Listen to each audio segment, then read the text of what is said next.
Muy buenas noches a todos. Creo que tenemos siempre el mismo problema de solo las 100 personas.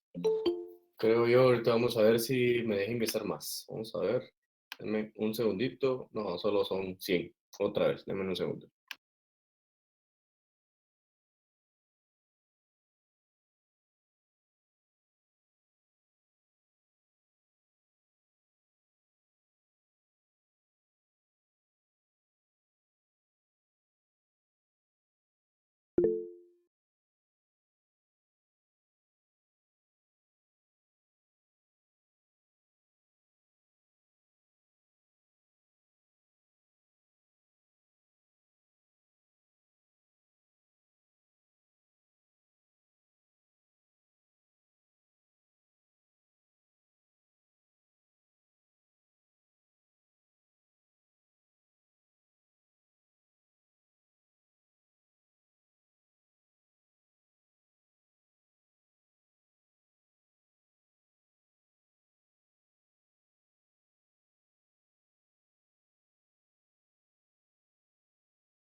Bueno, muy buenas noches a todos. Vamos a dar inicio con un breve repaso de la sesión anterior en la que siguen incorporando el resto de sus compañeros. En la sesión número uno, como ustedes pudieron darse cuenta, arrancamos ya con una explicación, ya con un detalle de lo que es la teoría del Estado. En la sesión pasada arrancamos con una breve definición bastante sencilla de lo que es la teoría del Estado y la definíamos como aquella disciplina que es parte del derecho público que tiene por objeto el estudio del Estado. Pero ese objeto de estudio del Estado lo va a hacer desde las siguientes perspectivas. ¿Cómo surgió? ¿Cuál es su estructura? ¿Cuál ha sido su evolución? ¿Y cuáles son sus funciones? La teoría del Estado en sus orígenes no era conocida como teoría del Estado, era teoría general del Estado. Esa era su verdadera conceptualización, o era como se inició a estudiar, como teoría general del Estado. Pero Hermann Heller viene a darle una denominación diferente, porque él dice, no puede existir una teoría general de los estados, porque no pueden ser todos los estados iguales. Es imposible que todos los estados vayan a ser igualitos, ¿verdad? Que van a tener la misma estructura, Es prácticamente eso imposible. Entonces, él ya le quita lo de general y lo reduce a la teoría del Estado, que es la que ustedes están estudiando conmigo. También tenemos que decir que algunos tratadistas la consideran como parte de la ciencia política y también de que muchos de los conceptos que se manejan o que se están llevando a cabo dentro de lo que es la teoría del Estado, los ha tomado de la ciencia política. O sea, ha absorbido mucho de la ciencia política al punto de que algunos tratadistas siguen manifestando que la teoría del Estado es parte de la ciencia política. No le dan la categoría de que sea autónoma.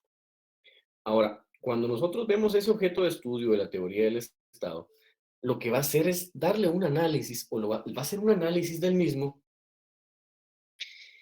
desde el aspecto histórico, pasará por el sociológico, pasará por el político, pasará por el jurídico y también por uno de tipo filosófico.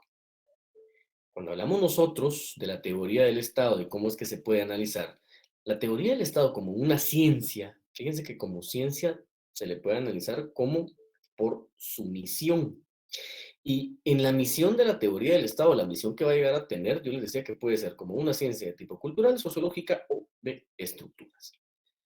Lo que quedaba claro era que como ciencia sociológica va a rechazar específicamente que el Estado exista por la simple naturaleza humana, sino que lo va a hacer específicamente porque es la realidad lo que le interesa o es lo que busca una ciencia de tipo sociológico. Y como una ciencia de estructuras, vendría a ser que se va a concebir al Estado o la existencia de un Estado porque existen tres elementos que son básicos o vistos como básicos dentro de la estructura de un Estado, como lo es la voluntad de los individuos, la permanencia y la evolución del mismo.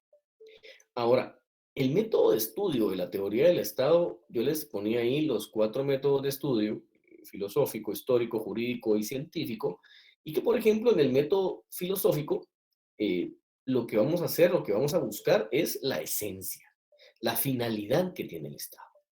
Desde un método histórico es para entender o conocer la existencia en el transcurso del tiempo, en el origen y evolución que ha tenido el Estado. Y el método científico, esto nos permite a nosotros, como ustedes saben, ya lo vieron hace poquito en métodos y técnicas de investigación, como ustedes lo vieron, el método científico, esto nos permite a nosotros conocer una realidad inmediata. ¿Sí? ¿Cuáles son las realidades inmediatas? Por ejemplo, vamos a ver territorio, población, sociedad, poder, etcétera. Y el método jurídico, esto lo que nos permite es conocer las normas jurídicas que van a regir la creación, modificación y derogación de un Estado. Prácticamente con eso, miren, tenemos cubierto todo lo que vimos en la clase pasada, que al final de cuentas lo que nos interesa es llevar de la mano, o de alguna forma llevar de la mano lo que estamos trabajando. Yo el material se los compartí al grupo de WhatsApp y también lo colgué en el tablón de clase, ¿verdad? Para que todos lo puedan entender y no tengamos ningún inconveniente a la hora de que ustedes lo quieran analizar, revisar. Si ustedes se toman una molestia de darle una revisada, una leidita al material, pues se dan cuenta que es un material bastante sencillo. Algunos me estaban preguntando el libro. Miren, hay varios autores que a mí me encantan para teoría del Estado, pero les repetía que yo prefiero mandarles un material más completo y que ustedes puedan profundizar con quien quieran. Pero, por ejemplo, si alguien quiere, yo les puedo compartir, hay un libro que es buenísimo, pero es demasiado filosófico, pero que es el que los que yo utilizo, pero es muy bueno, que es de Norberto Bobbio. No, no estoy presentando nada todavía, apenas estoy haciendo un resumen. Yo no sé si no siguieron la secuencia de lo que les vengo diciendo, pero en la primera clase me manifesté de que lo que hacemos siempre al inicio es dar el espacio que todos se conecten, hacemos un pequeño y breve resumen de lo que fue la sesión anterior para hacer el repaso de lo que ustedes ya revisaron y leyeron, y entonces sí, luego ya empezamos con todo lo relativo a la clase del día de hoy. Solo damos un espacio de apenas 10 minutos tal vez para lo que se está conectando la gente, y ahorita que ya están conectados, ya terminamos el repaso, entonces ahora sí empezamos la clase. Eso se lo doy como instrucciones generales para que no estén preguntando a cada rato que estoy publicando, que se no estoy presentando. Esas son las instrucciones generales que yo di desde el primer día de clase. Vale, ahora sí, vamos a entrar en materia. Solo en este momento voy a les voy a preparar, no preparar, sino que les voy a proyectar ya la presentación a quienes me están siguiendo desde de las dos plataformas. En este momento se los voy a poner en pantalla. Solo denme un segundito.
Ahora sí, me comentan si pueden ver lo que está en pantalla, por favor.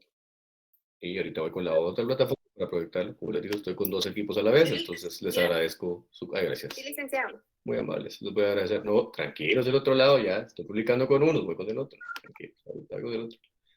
Miren que eso estar publicando en dos equipos al mismo tiempo no es lo que yo quisiera, porque se pierde en algunos minutos.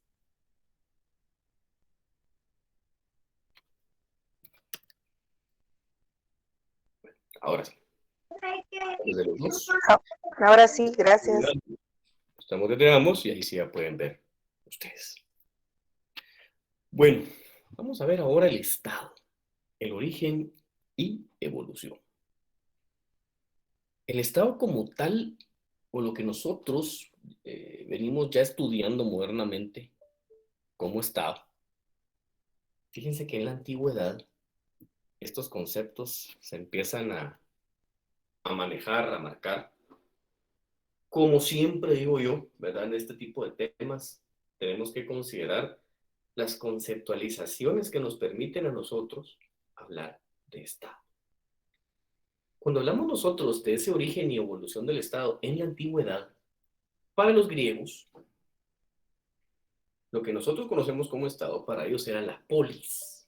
Y la polis no es más que aquellas ciudades-estado. No eran un estado como tal, sino que eran ciudades-estado. Las polis griegas son aquel conjunto de ciudades, ¿verdad? Están regaditas en la antigua Grecia, ¿verdad? Ustedes saben, Atenas era una de ellas, Esparta era otra de ellas, y había muchas más. No nos vamos a meter mucho en ese tema porque no es tanto el aspecto histórico lo que me interesa, más que todo saber en la antigüedad, en la antigua Grecia, cómo era que se conocía el Estado, era la polis. Pero, como ustedes saben, tenemos una gran influencia de lo que es el derecho romano. Ustedes llevaron un curso completo de derecho romano. Los romanos que absorbían tanto y absorbieron tanto y muy bien de los griegos, se nutrieron tanto de lo que los griegos llegaron a desarrollar, que para ellos, lo que los griegos denominaban la polis, para los romanos se le conocía como la civitas, el imperio, la res pública o el regno. Esos eran, de alguna manera, lo que venía a ser el equivalente a la polis griega para los romanos eran estas cuatro formas en las cuales ellas lo podían clasificar. Ahora, fíjense que lo más interesante es que vamos a la Edad Media y todavía no encontrábamos ese concepto, esa evolución de una definición como tal de Estado. Fíjense que en la Edad Media lo más particular que vamos a encontrar es, primero, que no existía un ente como tal, o sea, no existía esa entidad que nosotros conocemos como Estado ahora, y tampoco existía un ordenamiento que viniera a legitimar o que vendría a establecer a un Estado. Fíjense que tenemos que avanzar transcurso de la historia hasta el Renacimiento, cuando surge un concepto que de alguna manera sí ya podemos nosotros considerar como parte esencial y fundamental de lo que nosotros ahora conocemos como Estado. Pero el concepto que nace en el Renacimiento, en Europa, es el de nación-estado. Y este concepto de nación-estado surgió para legitimar a las monarquías absolutistas. O sea, tuvo una razón, tuvo un porqué. La razón fue muy clara, la razón fue muy marcada, que era específicamente para llegar a legitimar a las monarquías europeas. Esas monarquías absolutistas que venían avanzando en el transcurso del tiempo, que alguien era el que ejercía el poder, porque definitivamente siempre ha habido alguien que ejerce el poder. Pero con esa conceptualización de nación-estado, por primera vez se les legitima a los monarcas. Es la primera vez que se logra dar esa legitimación a los monarcas. Ahora, en el Estado moderno, fíjense ustedes que ahí tenemos que empezar a verlo ya en lo que nosotros conocemos como Estado. Porque el Estado moderno como tal tiene sus inicios en el siglo XIV en Italia. Y es cuando la sociedad dio ese salto de la edad feudal que vivieron en la Edad Media y que en el Renacimiento se vienen a materializar muchas de las ideas, muchos de los conceptos que al día de hoy seguimos manejando, como el del Estado. Pero miren hasta cuándo tuvimos que llegar. Tuvimos que llegar hasta el siglo XIV.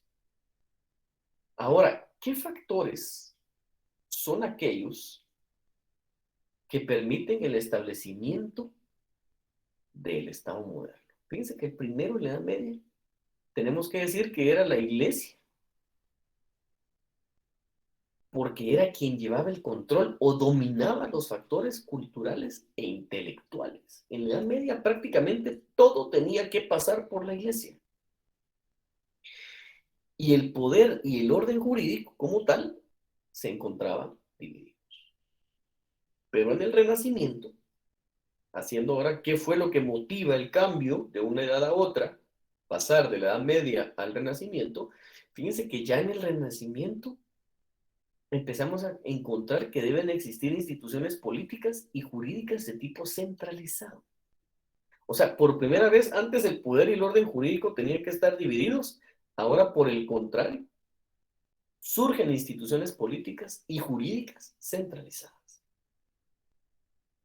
Y en el Renacimiento se da una situación que al día de hoy sigue siendo tema de mucha controversia, la separación de Iglesia y el Estado. Ahora, por primera vez, surgen los llamados elementos estructurales. Y esos llamados elementos estructurales son el territorio, el pueblo, la soberanía y el poder público. Estos cuatro resultan siendo los elementos estructurales de lo que nosotros conocemos como Estado. Antes no existían estos cuatro como tal. Recuerden, apenas estamos en el siglo XIV. No estamos en el siglo XXI. Hace 7 siglos, ¿sí?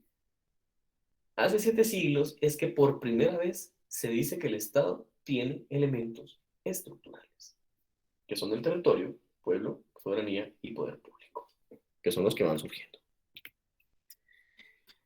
¿Cómo es que surge esta conceptualización o esta definición? Creo que alguien está intentando ingresar a la plataforma de la facultad. No sé si le puede alguien informar. Voy a colocarlo en el chat, no sé si estará por ahí. Pero si alguien me hace el favor de ponerlo en el pizarrón de Classroom, de que intenten la otra, porque obviamente aquí ya está lleno. Fíjense que esta definición o este vocablo, mejor bien dicho vocablo, no definición, este vocablo de Estado, fíjense que tuvo su origen que fue en aquella situación jurídica en la que el individuo, ¿sí?, se encontraba. ¿En qué sentido? De los derechos y obligaciones respecto a ella misma, su familia o la ciudad en la que estaba residiendo. Y era, en latín, status. Todavía hoy escuchamos ese tema de estatus, status quo, etcétera, el estatus que tiene, lo seguimos escuchando y pues fácilmente es una expresión en latín que rápidamente nosotros tenemos la interpretación de qué significa o cuál es el significado de la misma. Lo más interesante es que todos los que tienen en pantalla, por ejemplo en español, evidentemente es Estado, en francés es el État, en italiano es Stato, en inglés es State y en alemán es Staat. Estas son las formas en las cuales evoluciona el latín status, que era la situación jurídica de una persona, el conjunto de sus derechos y obligaciones respecto a qué factores, ella misma, su familia y su ciudad. Y de ahí es donde viene surgiendo esta el origen y evolución de el vocablo que nosotros ahora conocemos como Estado. Ahora, ¿a quién le debemos nosotros el origen de este término al cual nosotros denominamos Estado? Pues bueno, es Niccolo Machiavelli, mejor conocido como Nicolás Maquiavelo, en una alguna forma de adaptar el nombre de él al español, en su obra El Príncipe. Ahí es donde surge por primera vez a quién le debemos esa palabra de estatus, haberla convertido ahora ya no en un término como tal de estatus, sino que ahora ya Estado. Y fíjense que ya cuando uno se va metiendo en este tema se da cuenta de que surge prácticamente el surgimiento de esto. Es que va a surgir a partir de la unidad del poder de una forma continua en un territorio determinado, con un orden jurídico, con una jerarquía de los funcionarios. Va a tener un ejército permanente y un sistema impositivo. Cuando dice un sistema impositivo se está refiriendo al tema de los impuestos. Entonces, desde ahí se dice que todas aquellas unidades de poder de forma continua establecidas en un territorio determinado, que van a tener un orden jurídico, que van a tener una jerarquía y competencia de funcionarios, que van a contar con un ejército de tipo permanente y un sistema impositivo, entiéndase de impuestos, que eso es un Estado. O sea, desde ahí es cuando uno viene, y prácticamente uno se va percatando de dónde es que surge el por qué lo que nosotros ahora hablamos de Estado. Yo les pregunto, imagínense estar en el siglo XIV y que alguien tenga esta explicación que nosotros estamos encontrando. La diferencia es que, por cierto, para nosotros es fácil, porque sabemos que tenemos alguien que ejerce el poder en Guatemala, sí. Tenemos un territorio delimitado, determinado, sí. Tenemos un orden jurídico, también. ¿Existen funcionarios públicos de distinta jerarquía y con competencias establecidas? Sí. ¿Tenemos un ejército? Sí. ¿Y tenemos un sistema en el cual nosotros tenemos que pagar impuestos? Sí. Por supuesto, aquí nos vamos a topar que faltan algunas cositas, porque no está hablando de un factor, es importantísimo, que es el individuo, pero en la primera o la primaria conceptualización que se hace, ¿de dónde surgió denominar Estado a esta institución como tal, en la cual nosotros estamos viviendo? Pues entonces lo es que efectivamente, siempre que nos topemos ante una situación de estas, rápidamente tenemos que venir a la mente que en la obra El Príncipe, Niccolo Machiavelli establece a cuáles de esas unidades de poder de forma continua se le denomina Estado.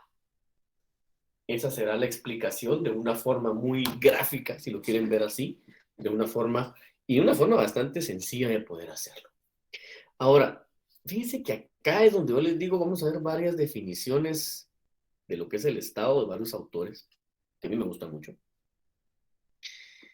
porque son definiciones bastante sencillas y lo más importante es que al final de esto vamos a poder nosotros tener claro lo que es un Estado. Fíjense que para Eduardo García Maínez es una organización jurídica o es la organización jurídica de una sociedad bajo un poder de dominación que se ejerce en determinado territorio. Esto lo dice García Márquez. Ahora, Porrúa Pérez dice que el Estado es una sociedad humana asentada de manera permanente en el territorio que le corresponde, sujeta a un poder soberano que crea, define y aplica un orden jurídico que estructura la sociedad estatal para obtener el bien público temporal de sus componentes. ¿Qué es lo que dice Carré de Malver? Carré de Malver es un tratadista francés, bastante antiguo. Y para Carré de Malver, el Estado es una comunidad fijada sobre un territorio propio que posee una organización de la que resulta para el grupo considerado en sus relaciones con sus miembros una potestad superior de acción, de mando y coacción. Dice que interesante esta definición.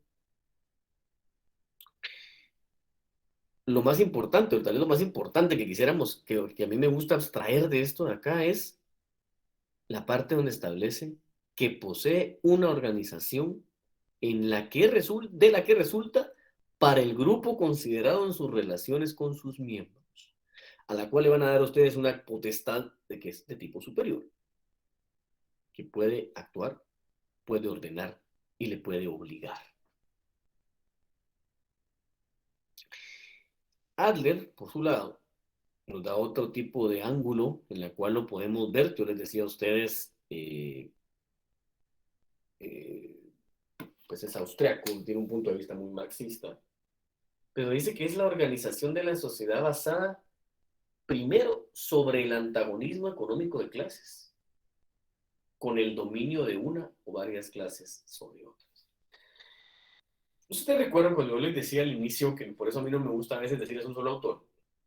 Porque para que se pongan a dar ustedes una idea, aquí vimos 4 definiciones, ¿sí? Es una forma muy interesante de poder verla y que a mí me interesa mucho antes de pasar a la siguiente, que siempre me gusta hacer este ejercicio muy rapidito. Aquí es donde uno va sacando lo que considera que cada uno de estos 4 autores nos puede aportar. O qué es con lo que yo me quedo.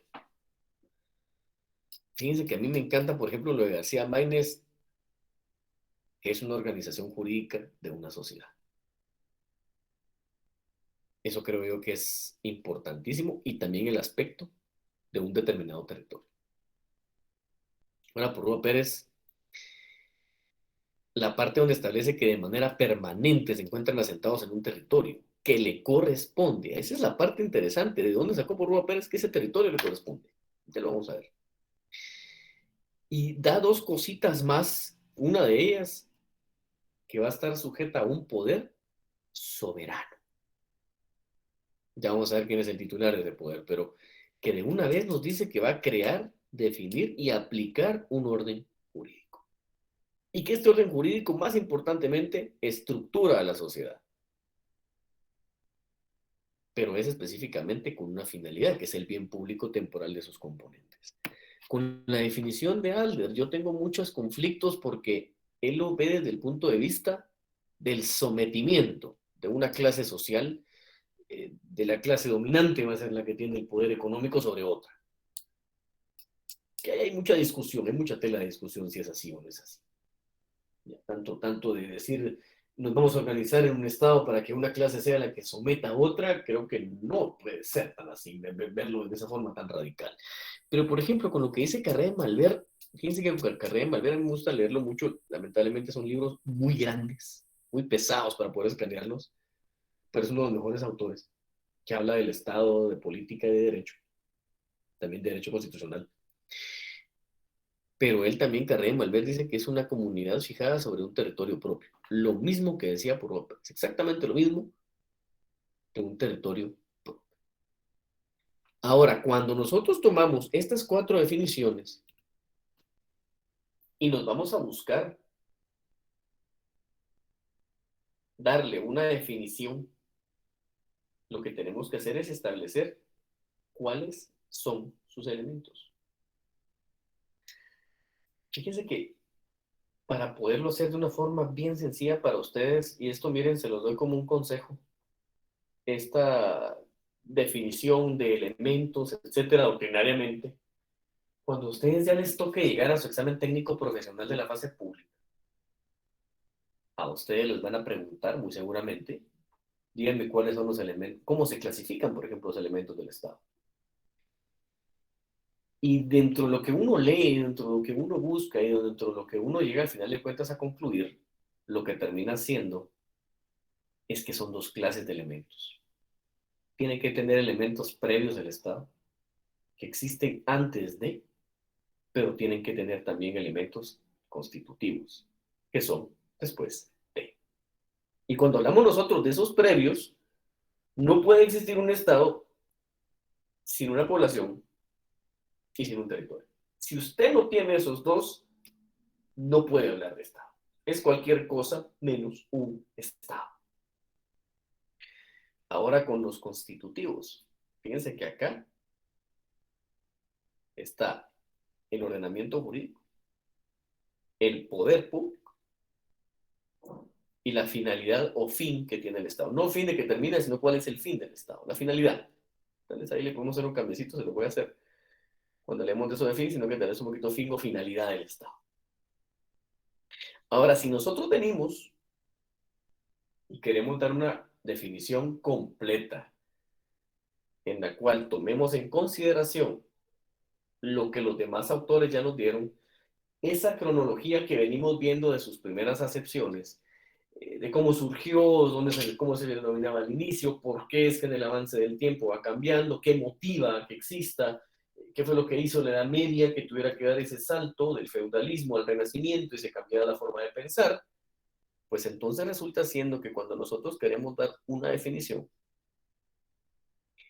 de lo que es el Estado, desde un punto de vista netamente doctrinario, tenemos que decir que es una forma social con personalidad jurídica propia, por medio de la cual se organiza la población dentro de un territorio a través del ordenamiento jurídico creado y aplicado por el poder público con una finalidad o con un fin que es el bien común. Si ustedes le dan esta explicación y esta definición, mejor bien dicho, esta definición a cualquier persona que le pregunte de dónde sacaste los elementos previos, de dónde sacaste los constitutivos y esta definición que me estás dando, ahora ustedes ya tienen todo el bagaje anterior que vimos en la clase número 1, y la de hoy también, para poder darle con una certeza total de dónde fue que ustedes sacaron que es una forma de organización social, por ejemplo, o forma social con personalidad jurídica propia. El Estado como tal tiene personalidad jurídica. Así como cada uno de los individuos que conformamos el mismo tenemos una personalidad jurídica, el Estado también la tiene. Porque a través de esta personalidad jurídica el Estado se puede representar. Se hace representar a través de quiénes, de individuos a los cuales nosotros les vamos a otorgar esa potestad. Esos individuos, ¿quiénes son? El poder público. Cuando decimos que vamos a organizar a una población dentro de un territorio, fíjense que yo siempre pongo ejemplos muy gráficos. Y lo que nosotros conocemos ahora como, pues como el Estado de Israel, que en su momento fue la Palestina, eh, se hizo esa creación de un Estado. El tema es que ellos no tenían un territorio como tal. O sea, sin territorio usted no puede ser un Estado. No puede existir un Estado nómada. Eso no existe. No puede darse esa situación. Entonces, es para que ustedes se den cuenta de cómo es que aplicar esta explicación de lo que vimos en clase el día de hoy. Y ustedes pueden, de alguna forma, venir y darle a alguien que les esté preguntando de este tema, pues que quiera saber cómo se maneja ese tema, pues ustedes tengan la potestad de dar una explicación bastante más gráfica. Abrimos en este momento el apartado de preguntas y de respuestas. Es que recuerden que siempre con la misma forma vamos a dar el mismo espacio para que ustedes puedan hacer sus preguntas, piden la palabra y también ustedes pueden escribir en el chat, ¿verdad? Si tienen alguna pregunta o alguna duda.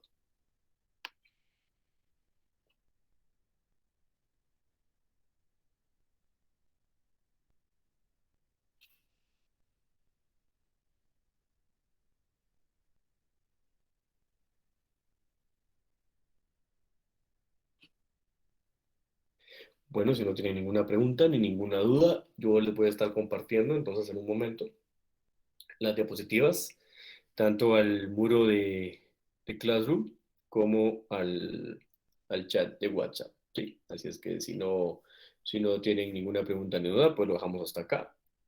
Y pues nos estamos viendo el día lunes. Y que pasen una feliz noche todos. Espero que para el día lunes esté resuelto el tema del que solo estemos todos ya en una misma plataforma y no tengamos ningún inconveniente que pues estén buscando ustedes en cuál de las dos ingresar, pero están los dos links ahí posteados para que ustedes puedan entrar a uno o a otro.